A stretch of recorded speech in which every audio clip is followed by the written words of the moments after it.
Capítulo 11. O futuro dos reis do sul e do norte.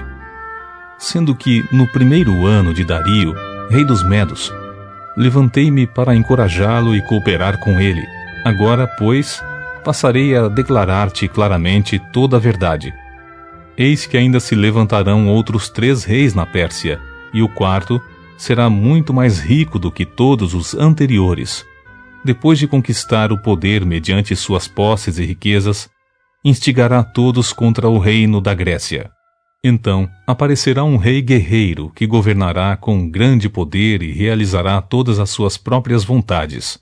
Entretanto, um pouco mais tarde, no auge do seu poder, eis que seu reino será desfeito e será dividido para os 4 cantos do céu, mas nada será entregue aos seus descendentes. E o império não será poderoso como antes, porquanto será um reino desarraigado e repartido entre outros. O rei do sul será forte, como também um dos seus príncipes, e este será ainda mais forte do que ele, e reinará, e o seu domínio será muito grande. Depois de alguns anos, eles se tornarão aliados. A filha do rei do sul, Egito, firmará um pacto com o rei do norte, Síria, mas ela não manterá o seu poder, nem ele conservará o dele. Naquela época, ela será entregue à morte, com sua escolta real, e na companhia do seu pai e com aquele que a apoiou. Contudo, alguém da linhagem dela se levantará em seu lugar e comandará o exército. Ele atacará a fortaleza do rei do norte, pelejará contra as forças do rei e conseguirá vencer. Ele se apossará dos ídolos e divindades deles, com suas imagens de fundição, com seus vasos preciosos de prata e ouro, e levará tudo para o Egito.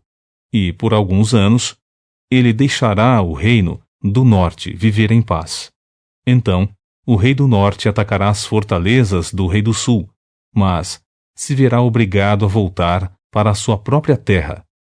Mas seus filhos intervirão e conseguirão ajuntar um grande exército, o qual avançará com poder e violência, arrasando tudo por onde passar. E, depois disso, retornando, levará os combates até a fortaleza do rei do sul. Diante disso, o rei do sul marchará enfurecido a fim de vingar-se do rei do norte, que lhe resistirá com um grande exército, mas apesar disso, será derrotado. Quando o exército do norte for aniquilado, o rei do sul se encherá de orgulho e soberba e matará milhares, mas toda a sua vitória durará por um tempo muito curto, porquanto o rei do norte conseguirá reunir outro exército, ainda maior que o primeiro, e depois de alguns anos, ele atacará novamente com um exército mais numeroso e melhor equipado. Naqueles dias, muitos se revoltarão contra o rei do sul, e os homens violentos do teu próprio povo se rebelarão, dando cumprimento à visão como profetizada, mas não serão bem-sucedidos e cairão. Em seguida o rei do norte virá, levantará morros de ataque, isto é, rampas militares de cerco, e conquistará uma cidade fortificada. As forças do sul serão incapazes de resistir. Mesmo as suas melhores tropas não terão forças para vencê-lo. O agressor fará o que bem entender, e não haverá quem possa enfrentá-lo. Ele se estabelecerá na terra magnífica e terá capacidade para destruí-la completamente. Ele virá com o poder de todo o seu império e firmará um pacto com o rei do sul. Ele dará uma de suas filhas em casamento com o objetivo de destruir o reino. No entanto, seu plano não terá êxito, nem lhe proporcionará qualquer vantagem. Passados esses acontecimentos, dirigirá sua atenção para as ilhas, invadirá e tomará muitas delas, mas um príncipe colocará um ponto final à sua arrogância, e ainda lhe retribuirá com grande soberba. Então, ele voltará a atenção para as fortalezas da sua própria terra, mas tropeçará e cairá, para nunca mais se erguer, nem ser encontrado. Seu sucessor mandará um cobrador de impostos a fim de manter o esplendor real. Entretanto, em poucos anos, ele será destruído, sem que seja necessário qualquer ato de luta ou violência. Depois, este será sucedido por um homem odioso e cruel, o qual não recebeu a honra da majestade. Ele invadirá o reino quando o povo estiver se sentindo em paz e seguro, e tomará o governo geral mediante intrigas e negociatas. Então, um exército arrasador será todo exterminado diante dos olhos desse homem desprezível, e este será destruído juntamente com o príncipe do pacto estabelecido. Depois desse acordo firmado, ele agirá traiçoeiramente, e com apenas um pequeno grupo de homens, conseguirá chegar ao poder. Atacará também as regiões mais férteis da província, quando estas estiverem vivendo em paz e tranquilidade. Ele as invadirá e fará o que seus pais, e nem mesmo seus antepassados, jamais fizeram. Distribuirá despojos, saques e riquezas sequestradas entre todos os seus seguidores. Ele tramará muitos planos contra grandes fortalezas, mas somente por algum tempo. Reunirá poder e coragem a um grande exército e investirá contra o rei do sul. E este guerreará, mobilizando um exército numeroso e fortemente armado. Todavia não será capaz de resistir aos muitos ardis e golpes tramados contra ele. Até mesmo os que se alimentarem de sua comida tentarão destruí-lo. Seu exército será exterminado por uma arrasadora invasão, e um número enorme de guerreiros tombarão em combate. Também estes dois reis terão o coração totalmente dedicado ao mal. Sentarão à mesma mesa para cear e compartilhar, mas de fato dirão apenas mentiras um ao outro, contudo, sem qualquer resultado proveitoso para nenhum deles, porquanto o fim só virá no tempo certo e determinado. Então, o rei do norte retornará para suas terras com grande riqueza, mas com seu coração rebelde à Santa Aliança. Ele tentará acabar com a religião do povo de Israel e depois voltará para sua nação. No tempo determinado, ele cercará e tentará invadir outra vez o sul, mas, desta vez, não terá o mesmo sucesso da primeira grande invasão, porque navios de Quitim, das regiões da costa ocidental, virão e se oporão a ele, e diante dessa resistência, ele ficará consternado e insultado. Então, despejará sua fúria contra a Santa Aliança, o povo de Israel, e retornando, será cordial e indulgente com aqueles que apostarem na Santa Aliança.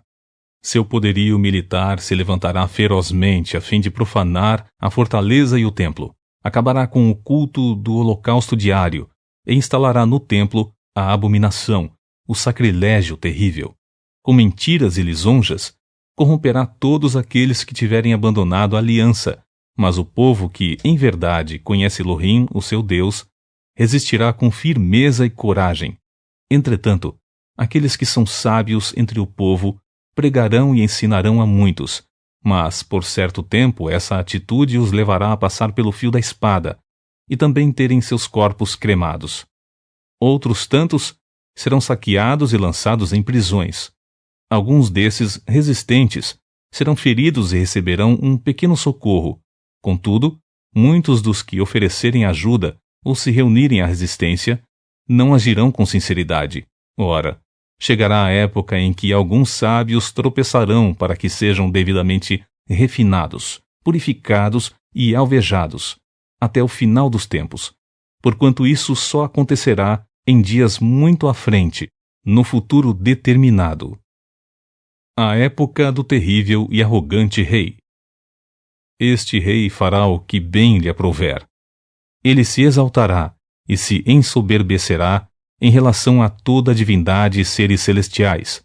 Ele terá êxito em todos os seus intentos, até que o tempo da indignação se complete, pois tudo quanto foi determinado ocorrerá.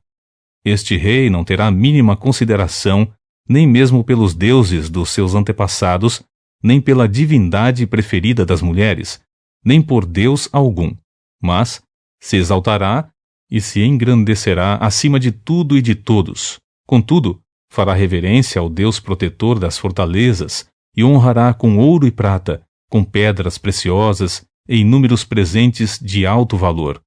Atacará as fortalezas mais poderosas com a ajuda de uma divindade estrangeira e multiplicará o sucesso e a glória de todos quantos lhe prestarem lealdade e devoção. Ele os tornará líderes e governantes de muitos e dividirá a terra, mas a preço de recompensa. Nos dias do fim, o rei do sul voltará a enfrentá-lo em grande combate, e o rei do norte o atacará com a violência de um enorme furacão, com carros e cavaleiros de guerra, e mediante poderosa esquadra naval. Ele invadirá muitos países e passará por sobre eles como uma gigantesca inundação. Do mesmo modo, invadirá Dzebé, a terra magnífica, e muitas nações da região sucumbirão, mas Edom, Moabe e os líderes de Amon conseguirão escapar das suas garras. Eis que este rei estenderá as asas do seu poder sobre diversos países. Nem o Egito lhe escapará, porquanto ele terá o controle dos grandes tesouros em ouro e prata e de todas as riquezas dos egípcios. Os líbios e os cuxes, etíopes, a ele servirão. Contudo, notícias procedentes do leste e do norte o assustarão, deixando-o muito preocupado. Então ele decidirá sair para destruir e exterminar muita gente. Este rei armará suas tendas reais entre o grande mar Mediterrâneo e o glorioso Monte Santo. Entretanto, ele encontrará o seu fim, e não haverá nada nem ninguém que possa socorrê-lo.